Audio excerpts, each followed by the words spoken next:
control. Twists and turns gonna take its toll. All right, everyone. This is Subject to Changes, the podcast where we talk about movies, pro wrestling, and just about anything we think about. Well, no topic is off limits here. And this episode, we talk about rom coms, and I am here with my co-host, my good friend Eric Michaelian. Eric, hello. What is up, Geno? We are taking a segue out of deep winter horror and into love. Deep love. Deep love. Deep love. And joining us today is one of the coolest people ever to exist, actress, wonderful friend of mine, Lorrie Bacon. Lorrie, hello. Welcome to the show. Oh, hello, Geno. Hello, Eric. Thank you so much for having me again. This is such a treat. I love doing this. My favorite topic is movies, so I'm in. I'm all in. I love it. Yeah, you can't go wrong with movies because you don't get a lot of fights. When you talk about movies, it's not no religion, no politics. Like there may be a fight today over my love of Matthew Broderick and Eric's potential hate of Matthew Broderick. But how did you guess? I figured as much. You don't seem like a Broderick fan or a Broderick bro, as they're called. That's Now what they're called? Tell them to stop. no, well, I don't know, but after Godzilla, I said I'm a Broderick bro. That's what I said. God, that would be the movie that hooks you in. So we're talking about three movies today. Addicted to Love, Something's Gotta Give, and When Harry Met Sally. So we're gonna start with the 1997 Matthew Broderick, for all the Broderick bros, and Meg Ryan film, Addicted to Love. Now, this is kind of like one of those, reunite revenge sort of things where you have two couples, one Matthew Broderick and Kelly Preston. They were a couple. They break up. Matthew Broderick wants to reunite, and then you have Meg Ryan with that guy from Bad Boys. I can't pronounce his name, Eric. You're more sophisticated. How do you pronounce his name in real life? Oh, I didn't even write it down. Hang on. Give me 2 seconds. No problem. That's disrespectful if you ask me. I apologize. I'm gonna. Oh, all right. I said that. Stab at the dark hair. Yeah, go ahead. Checky Cario. I like Checky Cario. Cario. I do too. So Meg Ryan and Checky Cario, that who go by Maggie and Anton. They break up. There we go. So we have, long story short, we got Matthew Broderick, who's Sam and Linda. Linda is played by Kelly Preston. They're a couple. She gets a job in New York City, and she's supposed to come back to him. She ends up meeting this guy, Anton, and dumps him. And when he goes to New York, he meets Maggie, played by Meg Ryan, and they start a plan of revenge of sorts against the two, and to get two different results. Sam wants to get back with his ex, and Maggie wants to punish her ex. Eric, what are your thoughts on this movie? And are you a Broderick bro? Well, I have to admit, at first I wasn't really digging it. I'll be honest with you. I thought I don't like Matthew Broderick at all. He's just never done it for me. I always find him as kind of an shucks kind of guy who doesn't really have chemistry with anybody. Ferris Bueller's Day Off is phenomenal, but I'm just like, he's so boring. And the performance that he was giving in this movie, the like weird kind of eccentric kind of, like he was, when he was, I mean, they're spying on this couple of Kelly Preston and Tchotchke or whatever his name is, and they're like listening to them like bang, and he's just like, oh no, I'm not gonna listen to this. Whoa, he's just like doing like a vaudeville routine.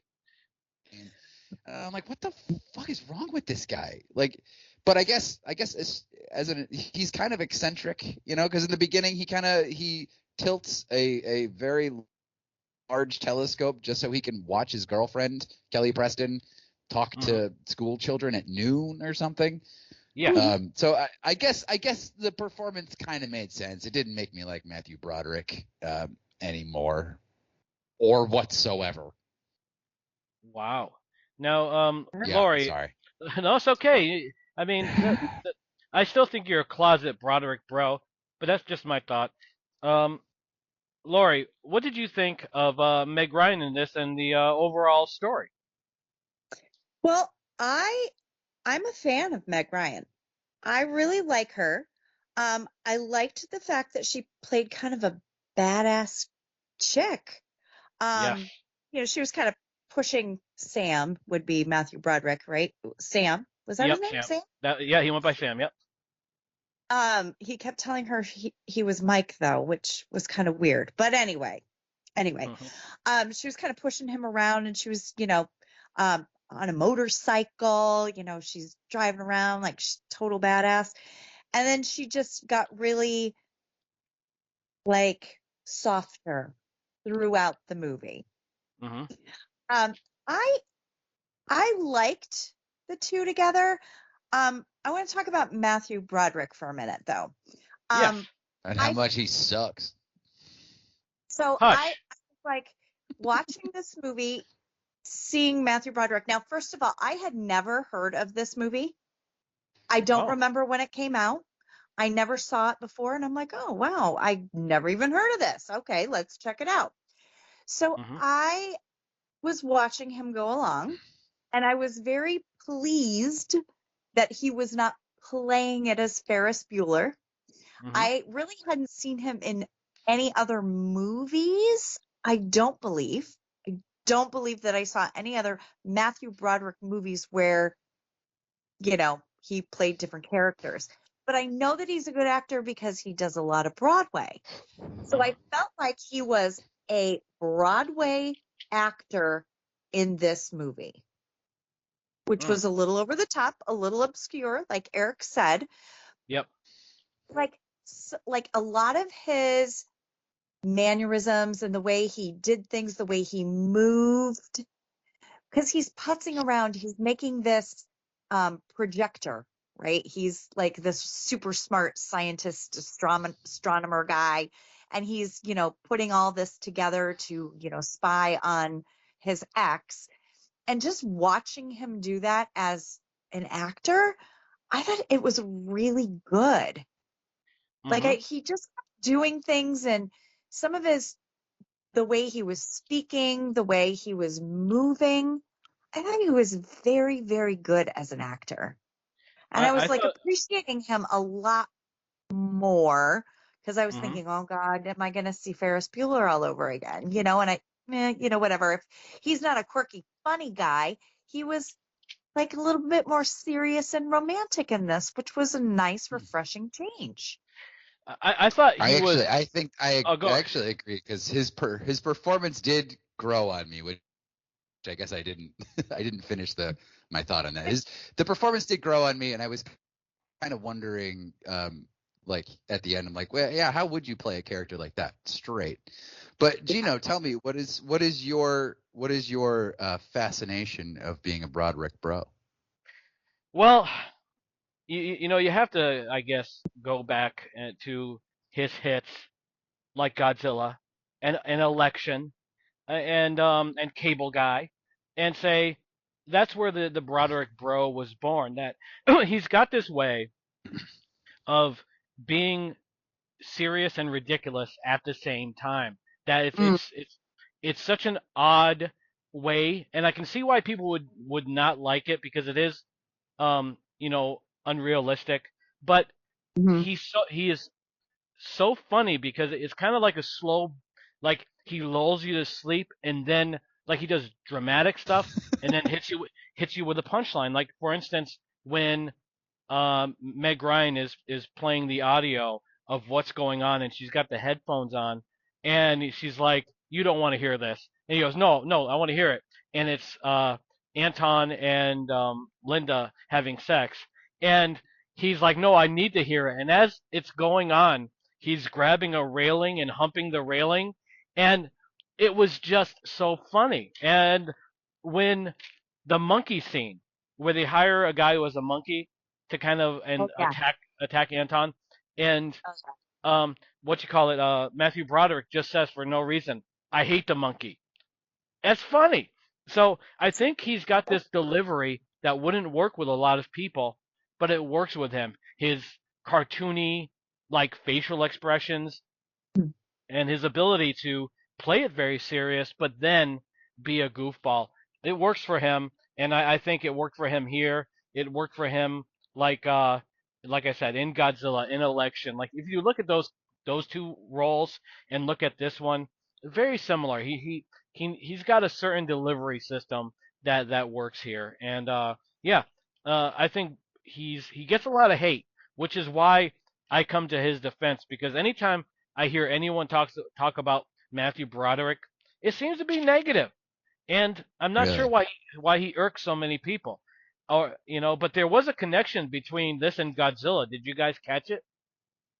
I've never seen Godzilla. Yes. You did. Okay, good. Um, when when Maggie says that Anton's dick is like Godzilla's tail, and Yes. so Yep. so now what makes this well, Eric, weigh it like Hmm. percentage wise. It's obviously a comedy romance. Where percentage wise, what does it lean towards? Would you say? I would definitely say it leans more towards comedy. It's really eccentric, and Mhm. I really liked that actually about it. That these two just weird characters, and like I said, I didn't really like it at first because I was just like, these fucking people are so fucking weird. But Mm-hmm. then like as the movie progressed, I kind of just like sat in with it and was just like, oh well, that these are the characters that make the story work. Mm-hmm. Mhm. Like this story wouldn't work if they weren't completely like eccentric and just like really offbeat. I see why you like this movie a lot.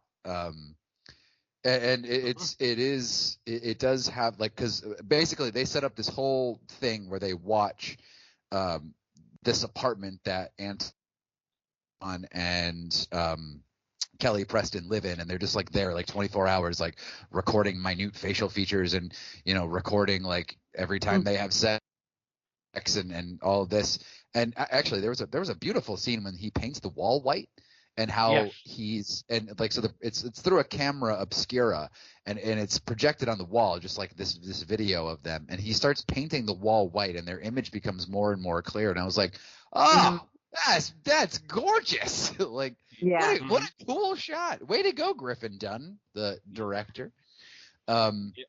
But yeah, I think that it is definitely more comedy than it is romance, but it does say some pretty interesting things about like the way we look at relationships, the sort of pedestalification we have about the people that we're in relationships with. It said some Mm-hmm. very poignant things, especially at the end. And Yes. although there was my favorite part is probably when the dad, Kelly Preston's dad, is sort of forced to read these Dear John letters to all of her ex-boyfriends. Yeah. And he just shows up, and he shows up in the very beginning. He shows up in Matthew Broderick's kitchen and just starts reading this letter that Kelly Preston wrote to him. And he's just like, Yep. "Yeah, we've grown apart, and I live in New York now. Oh, sorry, Sam." And then he does that to Anton and winds up punching him in the face.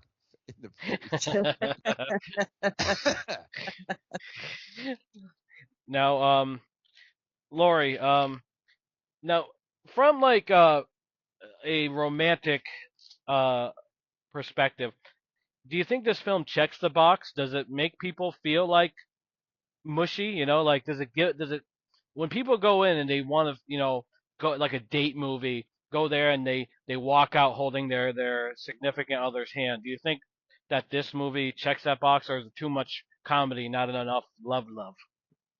Yeah, no, not enough love. I think, you know what, this would be a good movie to like hang out with friends that have gone through breakups, to Mhm. kind of laugh at the absurdity of the whole thing.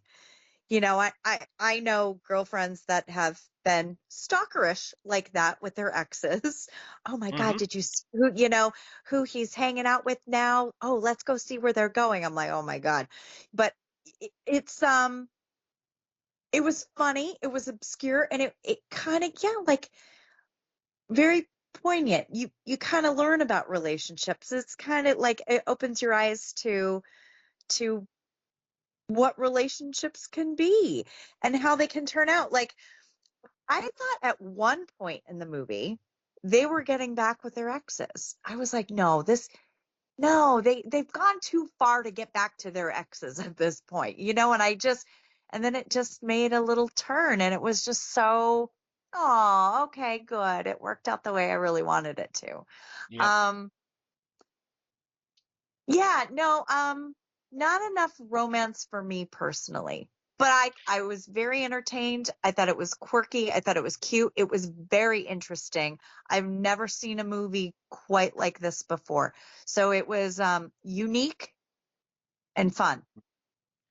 Yeah, I agree. I think this movie is awesome. Like I'm glad I found a reason to add this to our show because this is a film that I've watched probably too much. I just like the idea that there is no real villain in this. Like this is Yeah. just people that didn't belong together, and then people finding love in weird ways, which kind of like when Harry met Sally, which we'll talk about later, kind of is on a similar trajectory as this. But yeah, I I I dug that. I thought that the characters were funny. I thought Anton was awesome when um, Kelly Preston was challenging him because of the perfume that Maggie planted and the Mhm. monkey lipstick, and she's like, you smell like this expensive perfume, and now you said you got the lipstick from the monkey, and he goes, yeah, from the monkey, yeah, and his delivery throughout the film was great. It was hard. At no point did I find myself like really rooting one way or another. I think the least, like the worst character was probably Linda, like from Kelly Yeah. but like the other three, I loved. I thought that Broderick and Meg Ryan and the gentleman playing Anton, they knocked it out of the park. And maybe the Linda Mhm. character just wasn't in it as much, and maybe that's why I don't see her as substantial. But Eric, okay, so rom coms, Addicted to Love. What's your final verdict on the film? Uh, what would you rate it? What would you recommend it to the people that are looking for some entertainment? Actually, yeah, I would. Like it's not your typical rom-com. It has that like sort of like quirky like late 90s kind of feel, like indie feel to it, you know? Yeah, it does. Um it's Mhm. almost like a Kevin Smith movie almost. Ugh.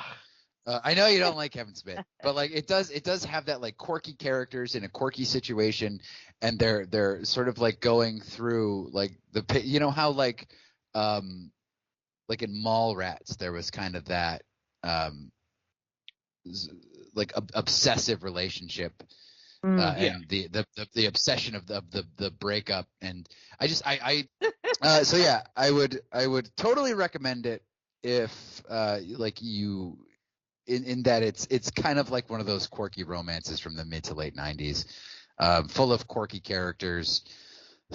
And especially if you have an understanding of that level of like obsession, and like, have you guys ever been through a breakup that like completely devastated you, and like, you know, it's kind of like all you thought about for a while? And do you know what I'm talking about?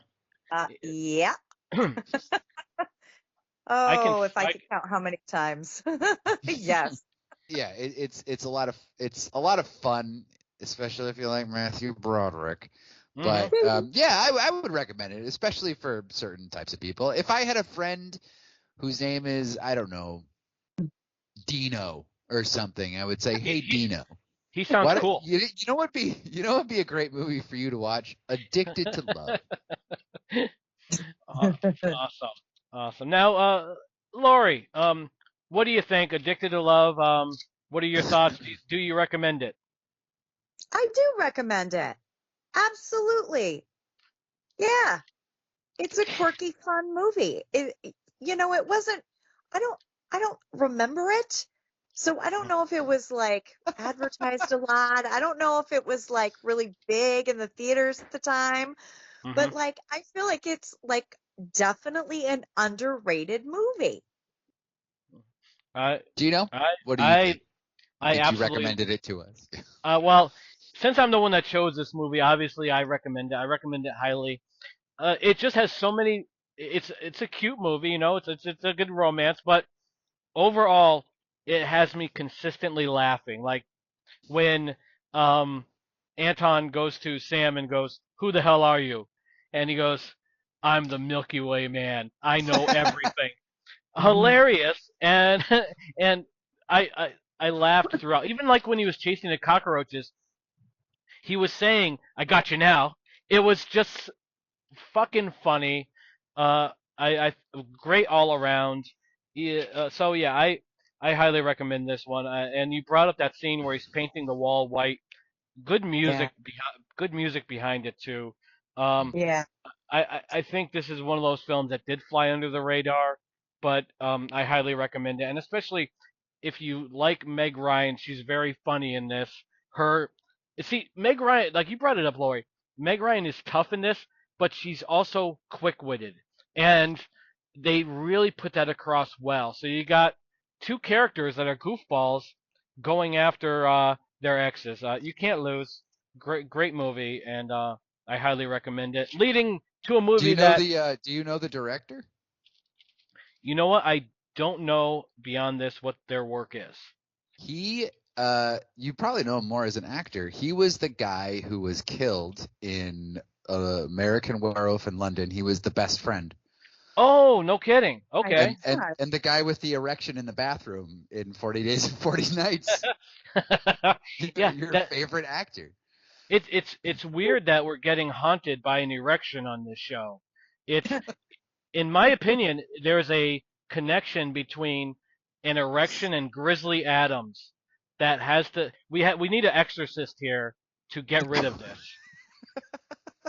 I know. 'Cause- It keeps, for some reason, erections keep coming up. yeah, and Grizzly Adams. Well, we got it. Yeah, I mean we got the joke. Um, but I wanted to bring up Grizzly Adams and you cut me off rudely. I'm sorry. I apologize. That's okay. Okay, so we're going into 2003. Something's Gotta Give with Mm. Diane Keaton, uh, Jack Nicholson. Well, Jack Nicholson is a old womanizer that goes for young chicks, and he meets not Erica, Marin, Mhm. this younger woman, played by Amanda Peet, and they kind of hit it off, but it's more of the same for this womanizer. He's love him and leave him, as the song said, and so now he ends up going to her big mansion house, or her mother's house, which was also in the other woman. That house has been used in that film as well. And Oh. yeah, I know. I realized it. I thought it was in Aliens in the Attic as well, but I was proved wrong. So they end up going there, and he's gonna bang her, and the mom comes home, played by Diane Keaton.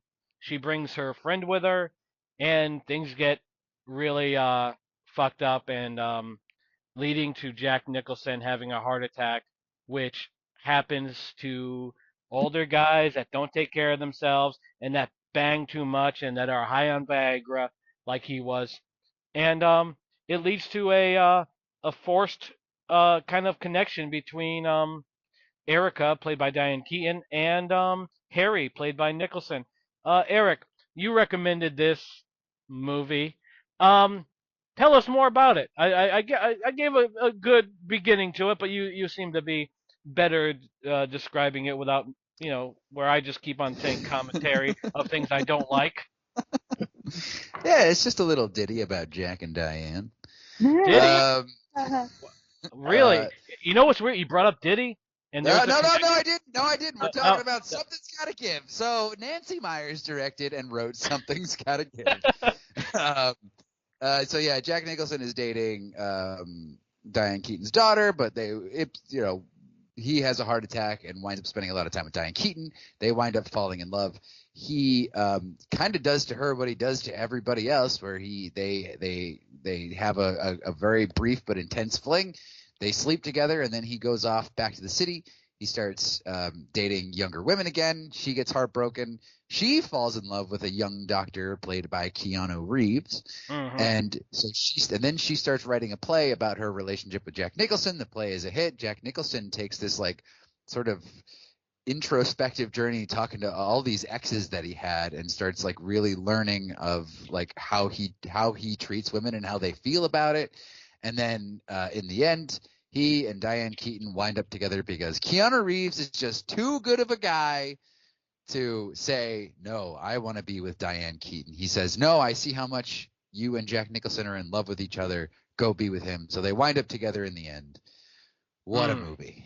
What a movie. This movie kind of deals a lot with age and like what's appropriate age dating. Do you guys have opinions on appropriate ages in terms of dating? I'll let you answer this, Lorrie, before I give my commentary. Okay. All right. So, okay, like the movie a lot. I did like this a lot. At first, I didn't like Jack Nicholson in this role. Like at first, I don't know, there was something about him in his relationship with Amanda Peet that I was like, ew, it's just ew. Like he was trying to be charming. I mean, she was falling for it. But then it progressed and you kind of got used to the fact that, okay, you know what? She just thinks this guy is fun, and he's non-committal. She knows that. It's not like she's with this guy to like marry him or anything. I mean, at the beginning point of the movie, when they go to this beach house, I think that the idea is that they're going to, commit to each other. They're going to consummate their relationship, but it never happens. And so, she kind of like keeps saying that, like, especially to her mom, I haven't even had sex with him. This is not, something serious. We've only been seeing each other for a little bit of time. So it doesn't creep you out when you find out that there is a connection between mom and, I guess, ex-boyfriend at this point. It's not creepy. Like the way it's written, the way it's directed and acted, it's not creepy at all. I love the relationship with the doctor and Diane Keaton. I just think, oh my gosh, bravo for doing this. Like kind of saying you're never too old to find romance and love. You're still attractive. You're still, in the game. You're a smart, confident, talented woman. This is awesome. I just loved that little relationship. One of my favorite scenes is when they have to bring Jack Nicholson to the hospital because he had this heart attack. So at Diane Keaton, it's Frances McDormand who plays the sister of Erica. Is that correct? Yep. Are they sisters? Okay. Sisters. And then Amanda Peet, the daughter. So they're all in the waiting room and Keanu Reeves, the young doctor, comes in and like all three women are just like looking at him and smiling and like anything he says, they're just like hanging on every word. It's just so freaking cute. And he leaves the room and they all watch him go. And I think Diane Keaton says something about, he would be perfect for you, talking, about being perfect for her daughter. And her daughter was like, Mom, he was all about you. He couldn't keep his eyes off of you. I just thought that was just such a great scene. So I love the fact that their age was no boundary. Like it didn't matter. There was romance happening, whether you're old, you're young, whatever. And it just brought everybody into the mix. And I just really enjoyed that. It really worked, and it was comfortable. It wasn't like, oh no, they don't work together, or what, because it's hard to pin a young actor with an older actor. Sometimes it just doesn't work right. But I think the chemistry worked with all of them. It was really cute. I loved it. Geno. Okay. Okay. I did not enjoy this movie. I thought it stunk. I think that the writer doesn't understand how to write men. As far Yeah, as you said that she's the same writer as The Holiday. and I knew it too. I didn't even look it up. I knew it when I was watching this. I said I felt it. Like I was like, this is the problem. This is Fantasyland here. Okay, you got an 85-year-old woman and a doctor. Like, even what does Keanu Reeves say? He comes in, he sits down, and he's trying to court Diane Keaton. Now, I'm a Diane Keaton fan, but come on. He's like, oh, I'm quite a catch. I'm a doctor and I'm attractive, and whatever else he said about himself. This relationship made zero sense, and Keanu Reeves makes zero sense. I love Keanu Reeves. He's fucking great in this. He's what white bread, is that a good? There's nothing there, and so then we have Nicholson, and like you mentioned earlier, him, making out with Amanda Peet was gross, and so I don't see much of a difference between Amanda Peet banging Jack Nicholson and Diane Keaton getting plowed by Keanu Reeves. I think it's unbelievable, and what's even more unbelievable is this: to become a doctor, you have to have a level of confidence in yourself. It makes no sense that he gets stood up at a fucking restaurant. He knows Jack Nicholson is plowing her 6 ways a Sunday, and then he still begs her to come and be his. And you're that desperate? You got to go for fucking Skeletor? You can't get a hot chick? Or what? This is insane. And every guy in this film made no sense to me. Like, I know there are romance, lovey-dovey guys out there, and believe it or not, I'm one of them. I'm just look at these guys and I'm like, holy shit, what is this? And the only thing that saved this movie, and I know you guys are agreeing with me so far, the only thing that saved this movie was Jack Nicholson and Diane Keaton acting the hell out of it, because if you remove them and you put any other actors in there, this movie would crash and burn. Bad movie, terribly long, and almost impossible to get through. I guess I'm the oddball here, guys. But kudos to, but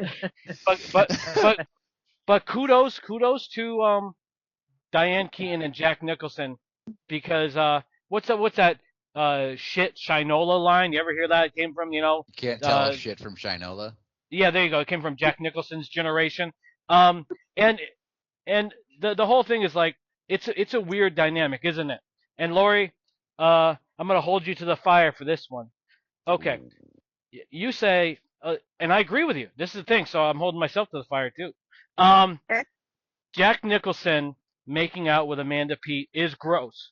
It's disgusting. But then it's romantic when when with the fucking speed guy, I forgot his name already. Diane Keaton. Keanu Reeves? Thank you. Keanu Reeves and Diane Keaton are doing the nasty. I find that equally creepy.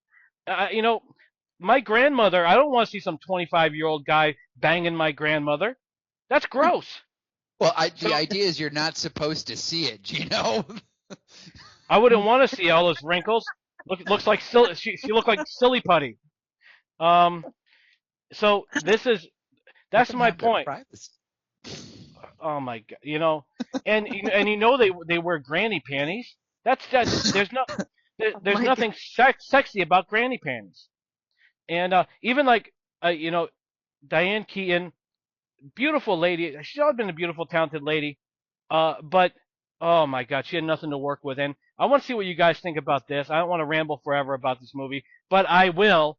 But when Diane Keaton and Jack Nicholson break up, when he leaves her, she goes through this screaming, moaning thing, and I'm like, for such a good actress, and I don't blame her. I'm blaming the director to go through that scene, and I'm blaming the editor too for not leaving it on the cutting room floor. Um, what it took me right out of the film as much as I was into it. That it was just unbelievable. Just this screaming. It didn't seem genuine to me. It was beneath Diane Keaton. So, uh, I'm sorry I took so long, guys, but I hate this movie. It's all right. I thought that scene was hilarious. When she's sleeping very peacefully, she wakes up and immediately is like, "Bah!" I could not stop laughing as she's like sobbing her eyes out. Just like over the course of several months. She's like crying, laughing, screaming. I thought it was brilliant. I put it on par with the scene where Jack Nicholson's drugged up in the hospital, wandering around with his ass out. he's just like, "Ooh, I've got to take a whiz." And she's like, "All right, we'll help you." He goes, "Ooh, I'd like to see that." Oh, I thought this movie is hysterical. Absolutely hysterical. What did you think, Lori? So, as far as like the crying goes, okay, so maybe in like a view of seeing an actor do that, it was kind of like, okay, a little over the top really, and like, okay, we can stop with the wailing crying. But I get it. I totally get it. I have been at the point where I've been heartbroken like that. And like every little thing, like you could be sleeping, wake up, and all of a sudden you start thinking about it and you just start crying all over again. It might not be like, the movie crying that Diane Keaton was doing, but like you get it. And then she's sitting, working, writing. So she's writing these things that are just bringing up that heartbreak all over again. So she's crying about that because every little thing sometimes when you get a heartbreak, it could be like the most minute thing. And it brings it up all over again. And you just get all those feelings and all the emotions. And you could just cry at the drop of a hat.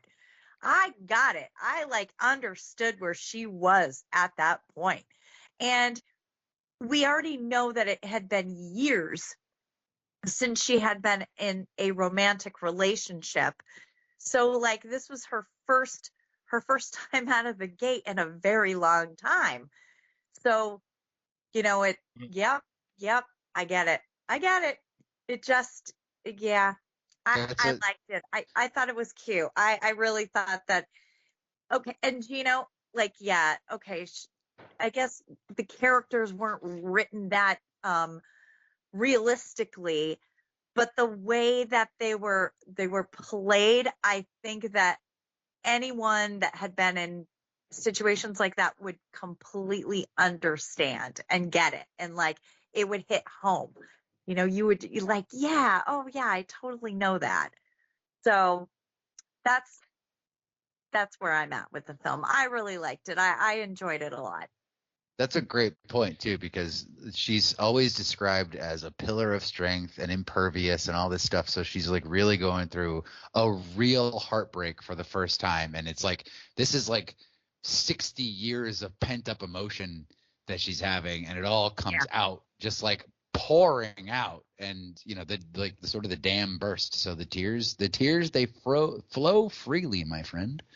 Yes. And that made her finish her play. Absolutely. So, it brought out all those creative things in her that needed to come out. And also Diane Keaton's smoking hot. I don't know what you're talking about. I know. Absolutely smoking hot. Very beautiful. And I mean, they make reference because she wears a turtleneck. And at first I was like, why is she wearing a turtleneck at the beach? But they had approached that, right? She doesn't think that she's sexy. She thinks she's out of the game. She's just a very straightforward businesswoman. She's all about her writing. So like she's not thinking I need to be sexy. I need to, wear skin bearing clothing or glam it up, because there's no need there's no need to. But you can do that at any age. There's nothing wrong with going out at any age and getting some, or going on dates, or any of that. And Diane Keaton is a beautiful older lady. There's no doubt. There's no doubt. I mean, we gotta. Okay, you know what's fucking pathetic? And I'm gonna say it now for the world to hear, or at least our 500 or whatever listeners.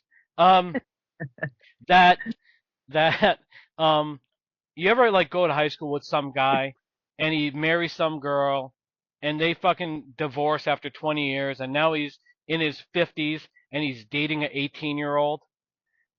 That Ew. well, there you go. That's what I'm saying. That's the problem with this movie, is that it's like act your age, date your age. Like you don't have to date. Like if you're going to a bingo hall, you don't have to date a guy there. You can get someone 10 years younger. But if you're like in your 50s and you're dating an 18-year-old, it's very, very strange. And that's where I lost this film, because it would be different if Keanu Reeves was a bagger at a grocery store that worked part-time and lived in like a trailer or something and met Diane Keaton with this great house and said, "Holy crap, I'm in love." But he's just there. It doesn't make any sense. Maybe if the character was developed at all, I would be able to understand it. But he's just this white bread guy that's just she could take the broomstick and shove it up his ass and he'd smile. It like there's nothing she could do that would take him away from worshiping her. And I think that's where this film loses it, because as a writer, that you put yourself in the, no matter what film you make, as a writer, something in that film is you. And so I think the writer of this film, likes the idea of being worshipped by everybody. And so why not this younger guy that just, you can do anything to him and he'll come fucking running like a puppy. So I guess my point is Diane Keaton does look great for her age, but it was unbelievable because it was just too uneven. Like Jack Nicholson and her made sense. Jack Nicholson and the young girl kind of made sense because of the young girl was shown to be fucked up and making fucked up decisions. But geez, you got a doctor that's making money out the ass that is worshiping a woman 30 years older and willing to put up with her fucking Jack Nicholson and being stood up. I tell you what, if I get stood up once, I'm out. And I don't make what Keanu Reeves made. So fuck it. There. I think you're putting too much value on money in this situation. Yeah. He admired her artistically as well. Exactly. Like he loved her plays. and I don't know about you, but like if there's a writer that I really admire, like yeah, I have a big crush on them. You know what I mean? Like Yeah. of course, I don't like I like for like. And also look at like Aaron Taylor Johnson. Like his wife is like 20 years older than him. You know what I mean? Like he's like this thing. It's not like it's. I don't think it's like a financial thing or like it's exactly like the way her body looks or anything like that. There's much more to it than that. Yeah. And there's that admiration aspect to it as well. Mm-hmm. Yeah, he was definitely attracted to her talent. He had read every single one of her plays or had seen them. And he just couldn't believe his eyes when he saw her. Oh my God, you're Erica. Like he was like just struck, And then she was so nice and that was it for him. I don't think age had any boundary with him. I think it was just her. It was just her, who she was. Age may not have had a boundary. And I will give you this, money is not everything. I was merely just pointing to that he can get what he wants. And he got what he wanted. Yeah. Yeah, he got Nicholson sloppy seconds. That's what he got. Oh my God.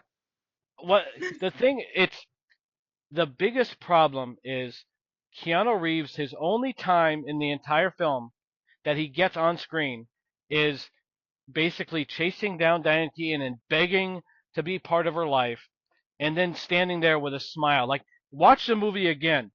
Well, don't, but if you want to. When whenever he leaves the scene when he's talking to Diane Keaton, he looks back with a smile, like this real weird smile, and I'm like, this, it's just not there. Give me something to cling on to this character. I think this is like it's the writer just saying, man, it would be cool for a hot young doctor to like me. I'm gonna put that in there. Who cares if he's developed? It's kind of like, just like any like 1980s movie like Hamburger or Hot Dog the movie, where you got these female beauties that go for older successful guys, but they're not developed. The character is not developed. So I think I could have been more on board with the idea, but there's still there's still shit that needs to be looked at. I mean, now I'm not saying that an older chick can't be sexually active like crazy. Um, I'm sure it happens all the time, but maybe I'm wrong. But at Keanu's age, he wants to come home and get some, and at first that probably does happen.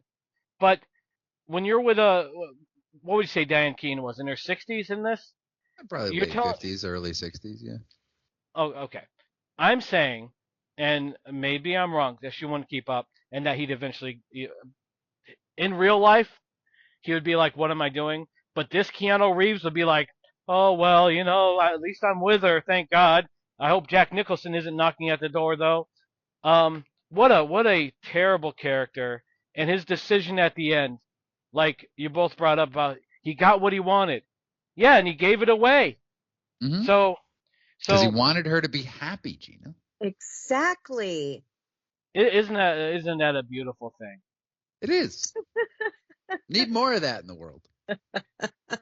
It's it comes down to she had nothing, and then she became selfish and decided that she was gonna do what she wanted to do.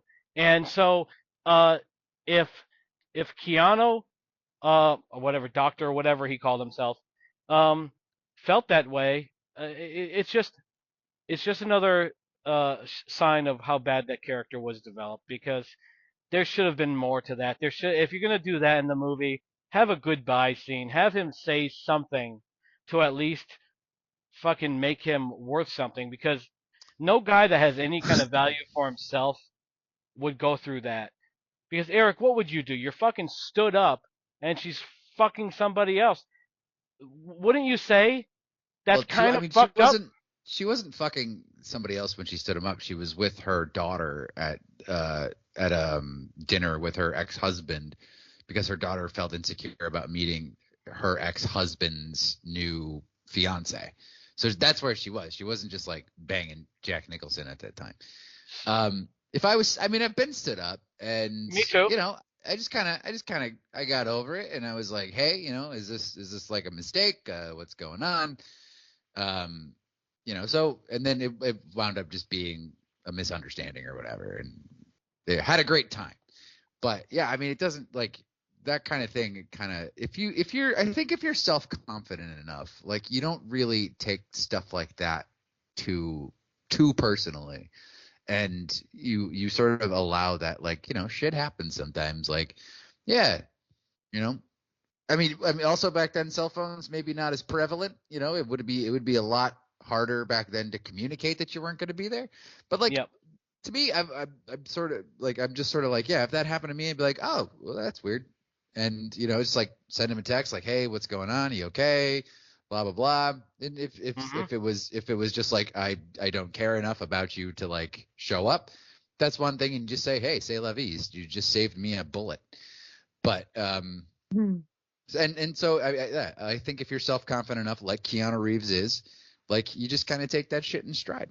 I don't see he that at all.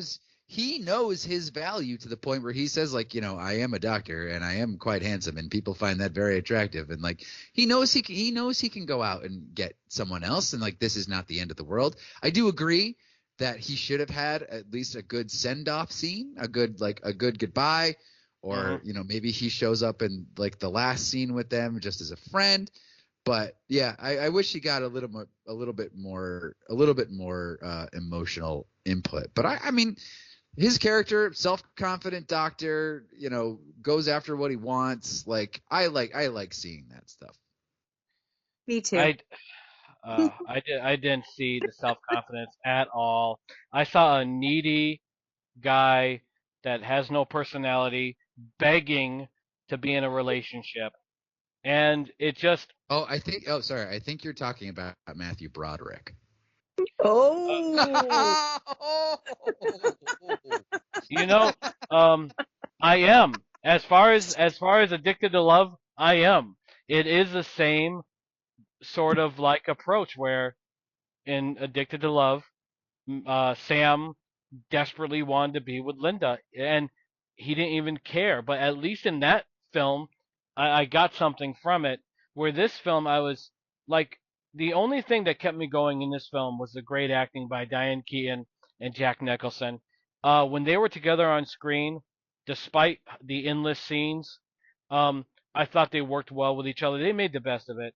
But you brought up how confident Keanu Reeves is because he tells you how confident he is. And don't you notice that with people? When someone's really tough, they'll sit there and tell you how tough they are. And when someone's really confident, they'll tell you how confident they are. I'm saying that being sarcastic. I know you know. That him saying, "Oh, I'm a catch."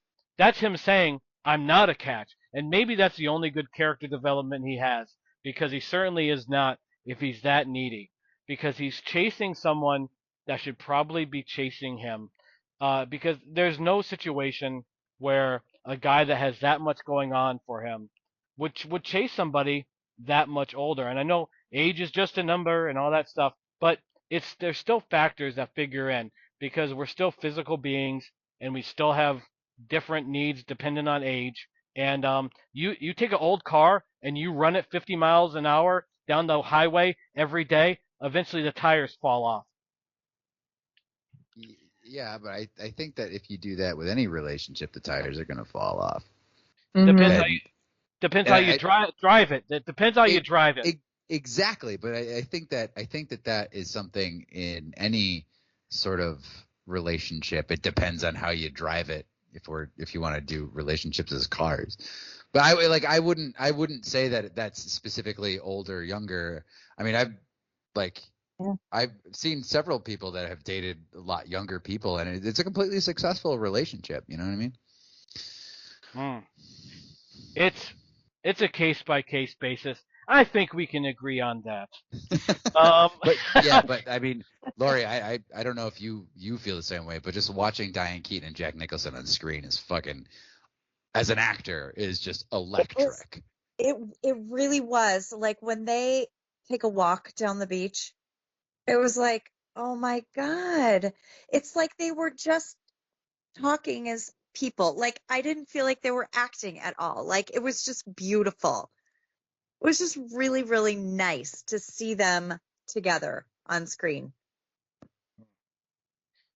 I agree. I like both actors. I think they're quite good, and they did quite good.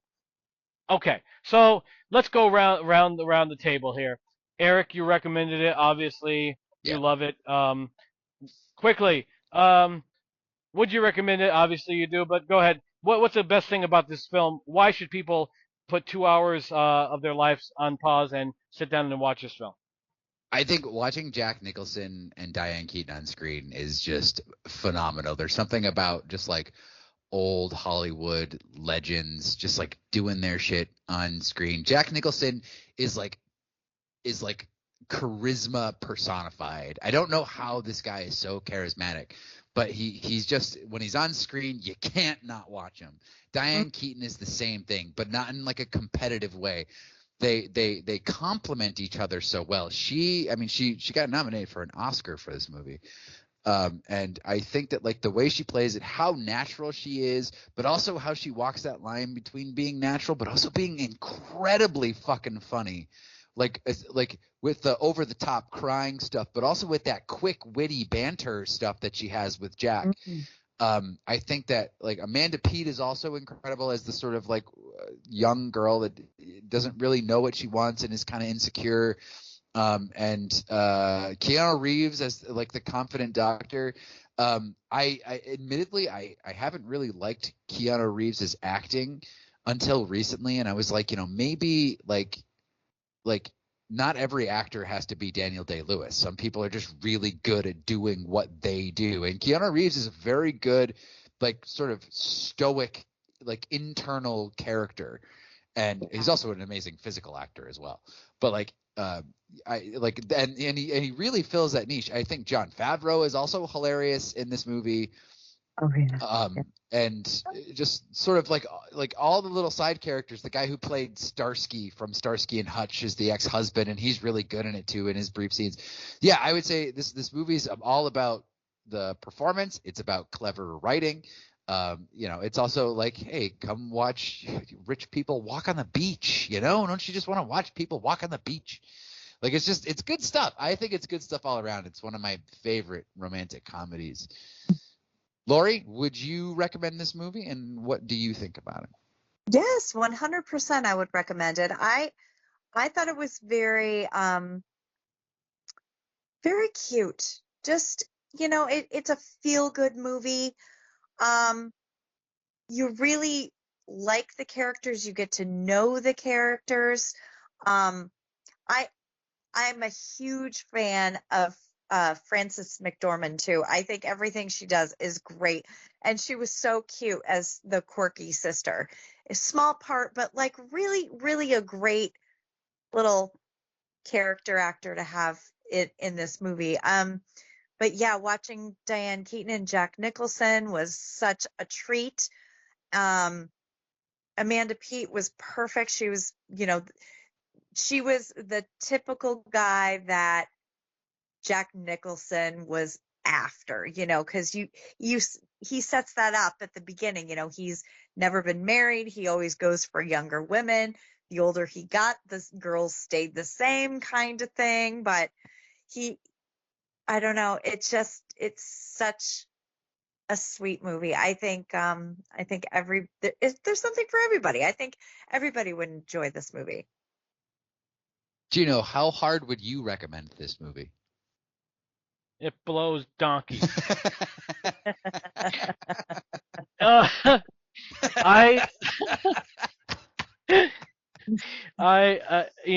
much as I like the cast, the movie realistically is a love letter to the own writer. Like it's just not written well. It's repetitive.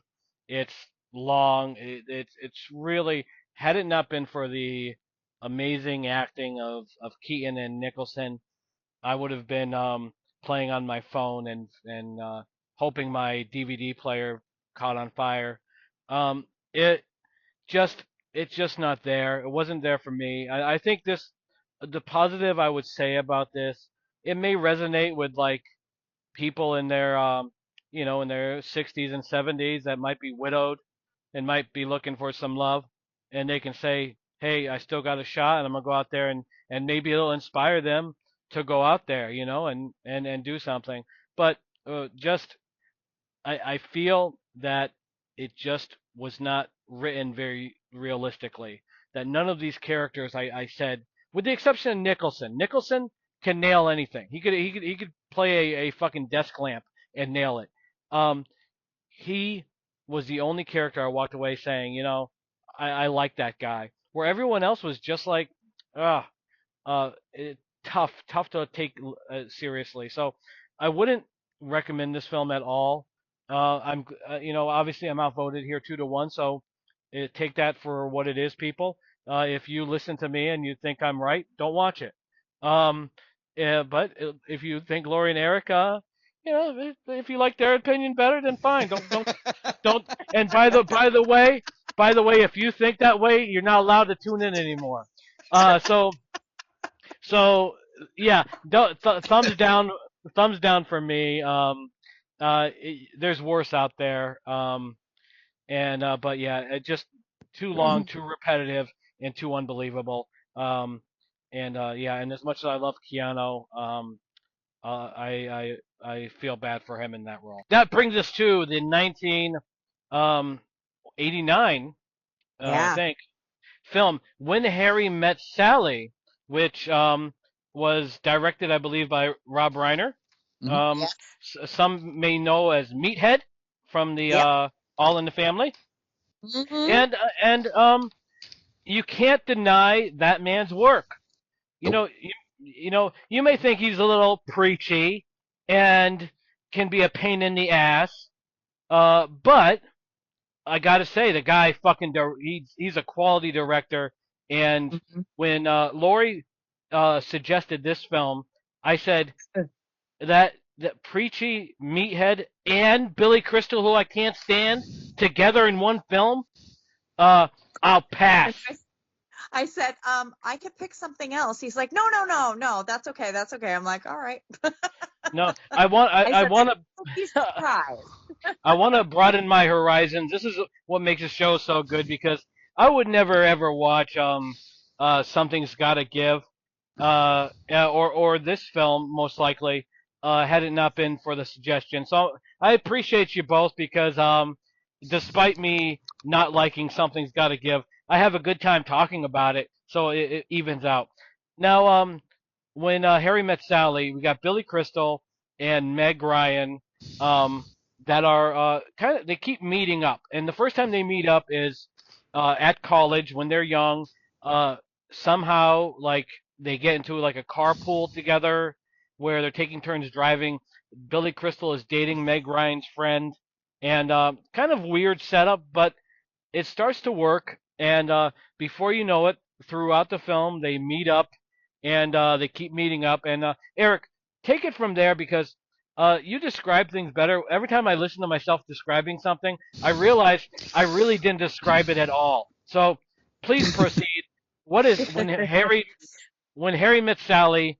What's it about? What's going on? All right, it's about these two people, Harry and Sally. Uh They keep meeting up intermittently throughout the years. They share a long car ride from Chicago to New York in college, where they sort of don't really get along very well, and then they meet up a few years later. Harry doesn't really recognize Sally. They meet up at the airport, and they're on the same plane together.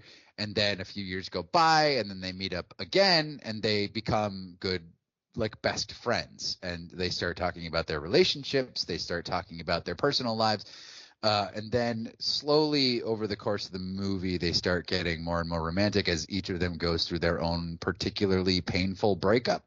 They get huh. closer, and Meg Ryan, similar to Diane Keaton in Something's Got to Give, she sort of holds on to all this pain, and then like her ex fiance gets engaged again, and then she has this sort of emotional breakdown. Harry comes over, they wind up having sex, and then things get really, really complicated for them emotionally. And then their two best friends, who they set each other up on blind dates with. So Meg Ryan set up her friend with Billy Crystal, and Billy Crystal set up his friend with Meg Ryan. Those two hit it off, and they wind up getting married. And then at the end, Billy Crystal realizes like Meg Ryan was Sally is the girl that he needs to be with, the girl that he needs to be with. And so they wind up getting together at the end in such a beautiful moment of emotional introspection, and everybody lives happily ever after. Also, there's like also throughout the movie intermittently they have couples telling the stories of how they met and fell in love. And it ranges from there's an arranged marriage to, oh, she was my first wife, and then we got divorced, and then we got back together. And so like people were just telling the different sort of ways and idiosyncratic ways that they fell in love. That's the basic plot of the film. Eric, did you recognize one of the actresses from those couples? No. Well, as I was watching it with my wife, I started to speculate that maybe they were real couples. And then an actress came aboard or came on the screen that was part of these couples. And I said, holy shit, that's fucking Richard Dawson's #1 fan from Running Man. Where she's like, I'm betting on Ben Richards. He's a bad motherfucker. That's her. She's in this movie too. So Oh, how could I not like this movie if that I wanted her to say, my husband, I'm betting on him. He's a bad motherfucker. All right, and Lori, Lori, do you want to go on. what made you pick this film? Well, okay. So this was like the hardest topic to pick from because there are a million rom-coms. There are so many that I like. I had like narrowed it down literally to like 16 films that I absolutely loved, loved, loved. But then I just kept going back to When Harry Met Sally. I'm like, you know what? I'm going to pick this one because it's like the quintessential rom-com. Like Meg Ryan is your rom-com queen. Mhm. The chemistry between her and Billy Crystal are amazing. I am a personal fan of Rob Reiner. I love him. I love his work. I think this movie was just one of those that makes you feel good. You know, it makes you smile at the end. It's so endearing. I love every moment of this film. And yes, those couples, I know that they are actors, but I really think that those are real stories of real couples. Yeah, I think if it wasn't a story, she would have brought up The Running Man. I love that movie. Uh, yeah. I thought this film, because I went into this film, in all honesty, this was the one I was least looking forward to watching, just because I find Billy Crystal annoying, and in most of the films I've seen him in, I'm like, this guy is just really obnoxious. But the one thing that gave me a little bit of hope was Throw Mama from the Train, where I thought Billy Crystal did really well, and so I'm like, maybe if he brings something like that here, I might be able to endure it. But this is the best performance he's ever given. He's Mm-hmm. sarcastic, he's funny, he's sentimental, and Mm-hmm. on that first ride to from Chicago to New York when they're talking, um, when he's outside of that, I don't know why they did that shot. Remember when he reached back to grab the grapes and the camera focused on his ass for about 45 seconds? Um, I'm like, did he have just a remarkable like sculpted ass for that era? Did everyone else have pancake ass? Um, but but when he was sitting when after I saw that shot, and I have a 65-inch TV, so that ass was, if I was wearing 3D glasses, I'd be in the hospital right now.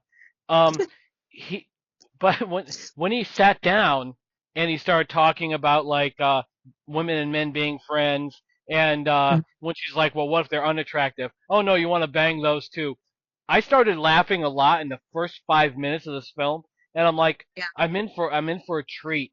And the film, it got better and better and better, and I was rooting. Like I was like, why can't you two just fucking get together?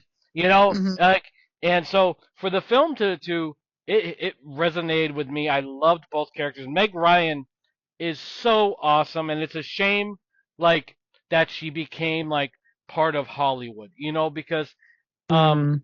she could, like, I don't see her in anything anymore, and she went through the whole plastic surgery thing. She's such a beautiful person, and it's a shame that like Hollywood has that whole like you can't go get old thing. And with Meg Ryan, she's a prize. Like from, and you probably both noticed this. In the beginning, she played it zanier because she was younger, and then her character changed as she grew. She wasn't the same, Yeah. and same thing with Billy Crystal. This was very, very good filmmaking from top to bottom. Um, the fact that I ordered this I rented it on streaming, and I purchased it on DVD later that night to show you how much I like this film. Eric, what are your thoughts? This movie's brilliant. I mean, obviously Rob Reiner, Misery, A Few Good Men, Stand By Me, like just phenomenal director. Nora Ephron is an incredible writer.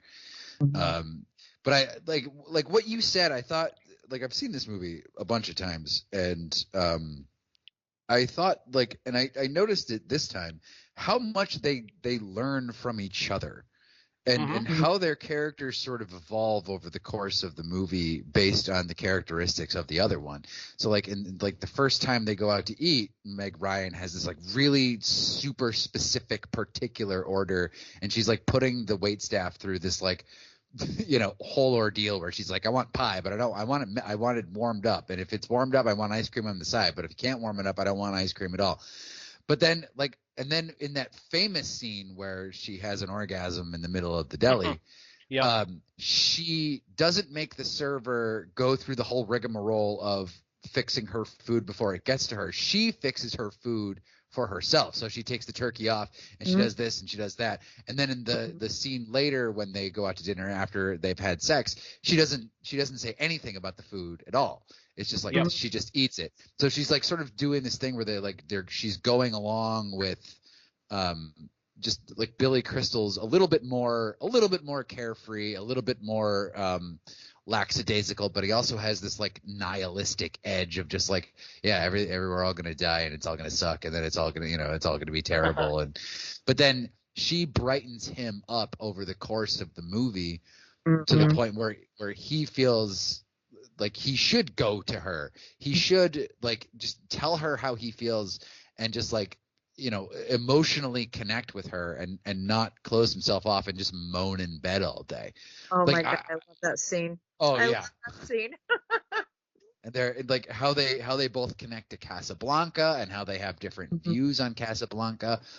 I think just their chemistry together as well is utterly sensational. Just how they work off of each other, I mean, I think it's one of those movies that like, as an actor, you should probably study in terms of like how to deliver quick paced dialogue with emotional depth, but also at the same time, it's like fast. It's like super fast and super witty. And Billy Crystal and Meg Ryan both like excel so much at that. So put that in the hands of a great director like Rob Reiner, and you've just got this amazing, like, not stupid. It's not like the characters don't have to make really stupid decisions in order for this movie to work. It's like, the whole thesis that they have throughout the movie is like men and women can't be friends, like especially after they have sex. And whether you agree with that or not, the movie just sort of like analyzes that from like several different angles of like how they don't have sex and then they do have sex, and how that kind of like makes things a little weird, and how it brings out sort of like worser parts of ourselves, and how we navigate friendships through that. This movie is fucking great. Agreed.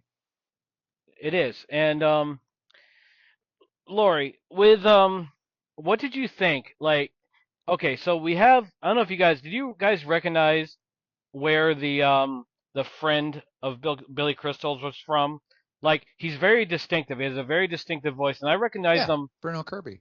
Okay, from Sleepers, right? Yeah, and he was in that other Billy Crystal movie about the cattle drive. What is the name of that movie? City Slickers. Yes, he was in that as well. I didn't see that, but I was when I watched this with Carrie Fisher, and I'm a big fan of Carrie Fisher, but I thought she didn't look well in this movie, and I felt that when Billy Crystal was setting up his friend with Meg Ryan, that it wasn't a match at all. Like, Meg Ryan is, like, in this film, one Meg Ryan is absolutely beautiful, but on top of that, in this film, she's got so much to offer, and his friend is weird looking, and he's got that weird voice. Lorrie, did you feel that could have gone anywhere? Like, let's say the writer said, "Hey, I want Meg Ryan to go with this weird guy with the mustache."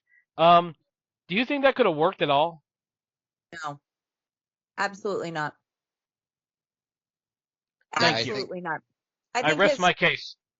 His character, though, was kind of like very selfish and very what is the word I'm looking for? Materialistic. He was all about what Sally looked like, Mm-hmm. because he kept grilling Harry, like, oh, she's smart, she has a good personality. Oh, it means she's unattractive. Yep. Like he kept, well, how attractive is she? Is she really beautiful? Like he kept asking. I mean, of course, we all know, oh my Yep. God, she's gorgeous. He's going to fall in love with her. This is going to be it. But no, that's not what it was for him. He wanted the ego stroked and she wouldn't do it. Mm-hmm. But Marie read like his articles in his magazine that he wrote for. So, that's what made him attracted to Marie. Yep. Oh yeah. And have you guys ever been in that situation where you've been set up on kind of a double date, and the wrong people kind of hook up? I have once. Yep. Mm-hmm. Yeah. Well, I didn't. It was a weird situation where, granted, my friend was no prize, and he's not a prize now. He's no longer my friend. So F him. So I'm gonna tell a story. Where it was a double date, and when he went to the bathroom, his girl came on to me. So it does happen, and especially when Yep. you're dealing with like well, I was about to say dealing with less than great people, but in this situation, that guy with the mustache, the writer, the sleeper's dad guy, he should have been on his best behavior to ever have a shot with Meg freaking Ryan. Holy Yeah. shit! If I was set up on a double date with Meg Ryan, she said, "Hey, what do you like?" I'd be like that wife in fucking Coming to America. Whatever you like. That's where I would be. It's now. Well, I a think big. that illustrated that, like, there's certain people that you just shouldn't be with, and Yep. like that's another thing I love about this movie is that it's like it sets up that, like, sometimes you're in a relationship that's not right and you may not know it because you don't know what you could have. And when Billy Crystal and Meg Ryan get together, they realize like what they could have with each other, as opposed to just settling in a relationship and like sort of, forming yourself into the image of who should be in that relationship. You want to be with someone that you actually want to be with. I think his speech at the end where he's just like, you're the first person I want to talk to in the morning and you're the last person I want to talk to at night. Like, that's such a specific feeling, but it's so true. Like, there are some people you're just like, God, I can't wait to talk to this person, Yep. I think this movie really hits that on the head, that while I don't believe in the concept of soulmates or whatever, but like I do believe that there are some people that you just got a connection with, you just kind of get them, I think it's kind of like 6 of one, half a dozen of another, all the same. You meet there's a certain type of person you just click with, and whether it's the universe plopping you in the same place or just you reading people correctly, but at that table with Billy Crystal and or Harry and Sally and their two friends, when you saw how they weren't connecting with the friends but connecting with each other without saying a word, amazing Yes. stuff. And I gotta say, Billy Crystal made me fucking laugh so hard in this when she had a boyfriend named Sheldon, and he's like, "Do it to me, Sheldon. How's that gonna work?" And then when the friend got the wagon wheel coffee table, and when Billy Crystal got so mad, and his friend goes, "You said you liked it." He goes, "I was being nice," and stormed out. I was dying. I thought it was so funny, and there's so much relatable in this, from a relation standpoint, a friendship standpoint.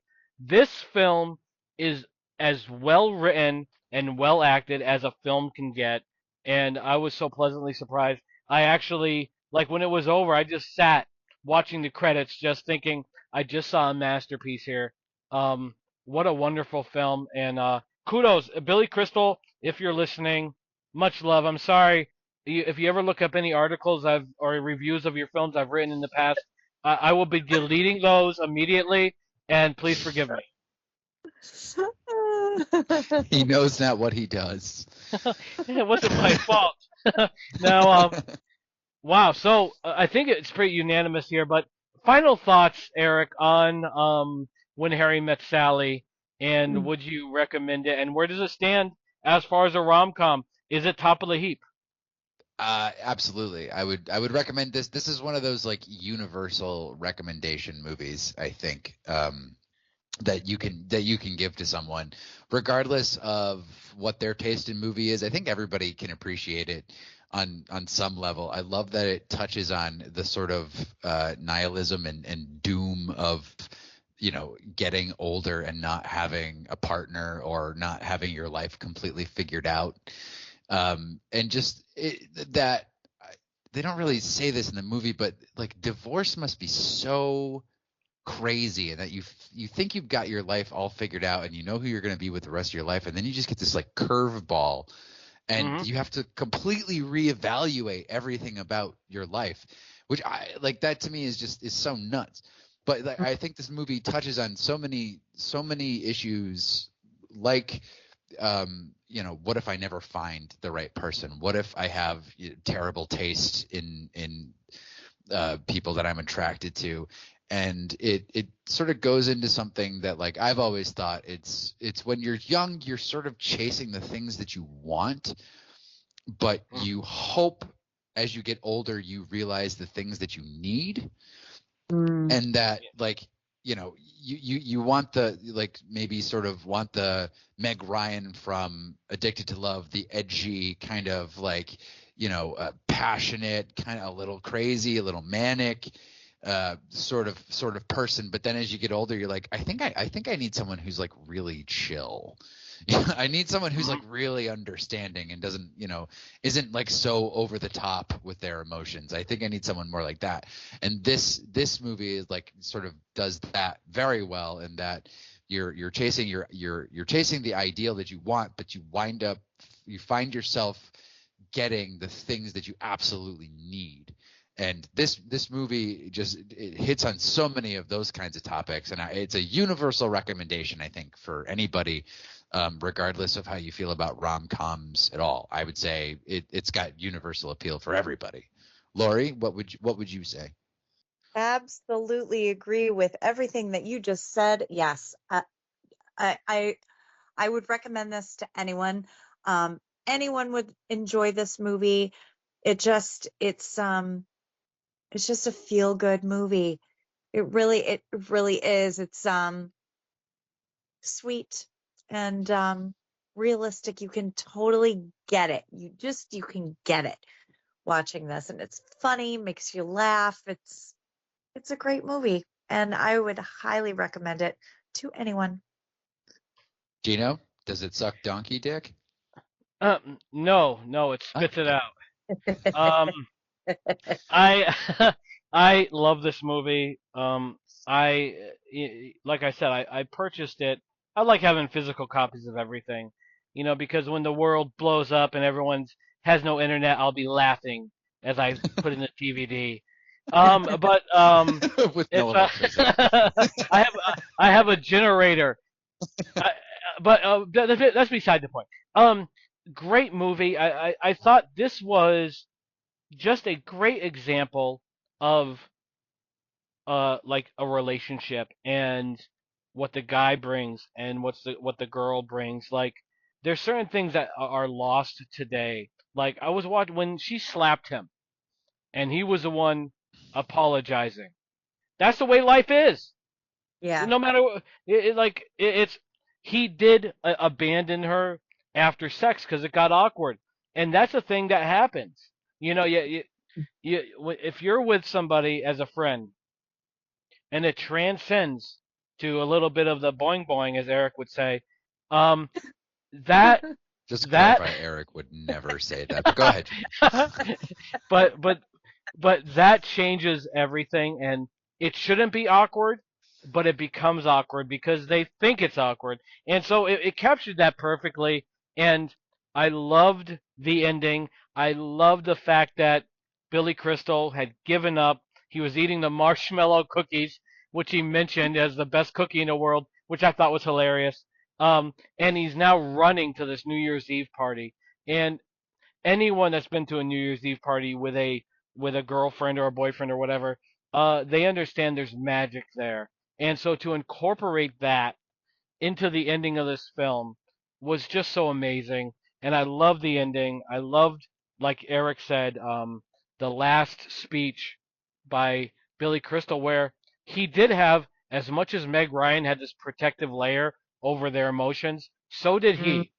And Mm-hmm. so that evaporated and they got together. And what's nice about this film is that it kept teasing it because they knew the viewer wanted it and they weren't going to give it until they were ready.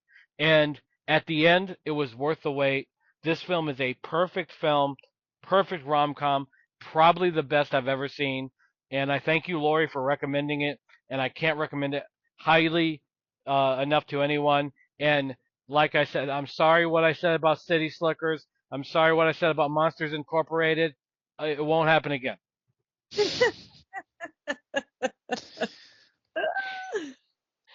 So, all right. So this has been a great episode. For all the fans of Something's Gotta Give, my email is genobambino69@gmail.com.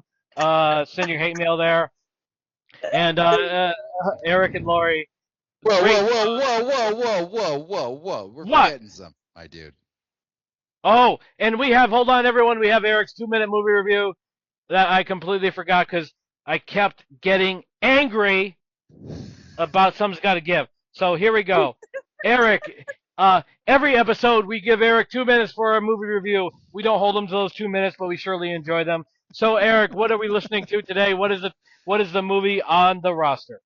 I've got a fucking movie for you, bro. It's called Baby Girl with Nicole Kidman, Harris Dickinson, Antonio Banderas, Sophia Wilde. It's a movie about a high-powered, middle-aged CEO woman who starts an affair with a much younger man. So it's age disparity seems to be a theme for this episode. Mm-hmm. It's written and directed by Helena Ryan, who's normally an actor, but she also directed that movie Bodies, Bodies, Bodies, which I actually hated. But this movie is incredible. It's kind of advertised as a erotic thriller, but it's not really. There are, I guess, some thriller elements to it, but it works more as a drama. Nicole Kidman enters into this torrid affair with a much younger intern at her company, and they start this dominant, submissive sort of game with each other, and she's cheating on her husband, Antonio Banderas. The movie delves really deep into being middle-aged, being a middle-aged woman, and the sort of standards that you have to live up to, and also how difficult it can be to ask for things that you want, especially things that are sexual in nature or something that like you don't feel like you can talk about. This movie, it hits you with that first, and you might think it's just sort of a sexy movie. But it goes into so many different levels of embarrassment and shame, and this woman's sort of emotional journey and her realizations of the things that she likes and the things that she wants. And it doesn't have a lot of answers. It asks a lot of questions, and Nicole Kidman gives an incredible performance, one of the best I saw all year. It's very raw. It's very deep. She deep dives into this character, and she does so that I think only someone like Nicole Kidman can do. It hits a lot, and it has some very, like, I wouldn't even say graphic scenes, but kind of explicit scenes of, like, sex and things like that. But it's hard to say that it is emotionally explicit without being physically explicit.